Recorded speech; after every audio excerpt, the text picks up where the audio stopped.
I'm now with Mark Farmer at the Pride of Ownership stand.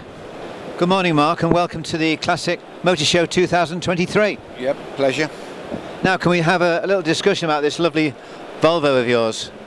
Yeah, about 15 months ago, it was, I thought about a project, and also one particular car that I always wanted, and came true. Went over to Derbyshire, saw the car of my dreams, although needed a lot of work, and so I thought, it's a restoration project, but a car that maybe having money behind me, I can take it on. So I bought the car. So whereabouts did you buy it from? Who or where? It was a guy called Paul. I think he'll be coming to the event tomorrow, and he just needed to move on. He was moving properties, and of course the car came up for sale. And it was a case of doing the deal. They're not coming around very often. They're getting quite a rarity as well, and at the age of 20, when I came across a property where I saw a P1800, it was rotten as a pear, but it was a car that stuck in my head, and one day I was hopefully going to own one. Yeah, it's one of those things. I remember when I was a kid, a teacher of mine had a frog-eyed Sprite, and I always wanted one. And when it's up there in your early age, invariably I got one, Yeah, and then what we did was we transported the car from down Stourport, where I was based, and we took the car over to Westgate Classics over Aldridge. It's where the old car SOS garage for many series were filming restorations, so it's been at the car SOS. And the two lads, Andy and Shane and myself, knuckled down, and over 15 months getting parts and putting the car back as it should look. I did a portfolio on it, we had a sunroof and bumpers were wrong, so much wrong with the car, correcting it all and then making the car looking as she looks today. Just basically improving it and making the car looking right. Yeah, that's true. There's so many. I took on a few projects, and you look at the car and you think it's got everything correct, but then when you get into it and start taking it apart, you find all the wrong parts and everything, don't you? The one good thing about this car, which had a lot going for it, was the fact that the underneath of the car was really like new. There were so many parts. Even on the suspension, everything was absolutely fine. It was really good, and yet it was everything visually that needed sorting out.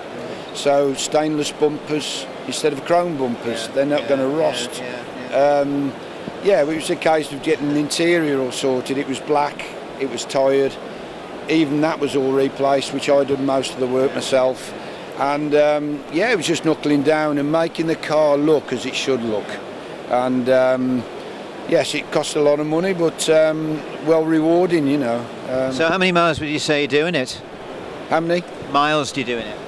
Not many, really. It'll only come out for doing events and just taking for the odd day, because I think they have to be driven. Yeah. A classic car doesn't need to be sitting in the garage. Hopefully this is the first show that the car's actually done because of the work and the time it's took. So even the engine has been replaced.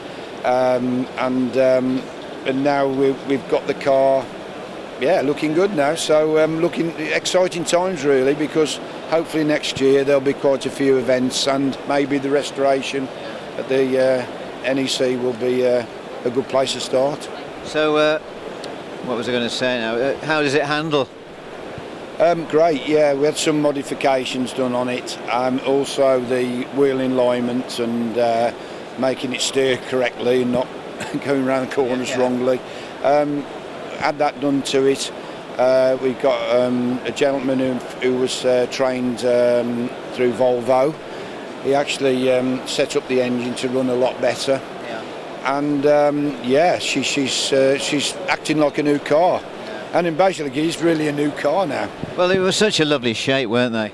Yeah, I mean, it's a bonus. It's a TV car. I know. We've got Roger Moore owned one,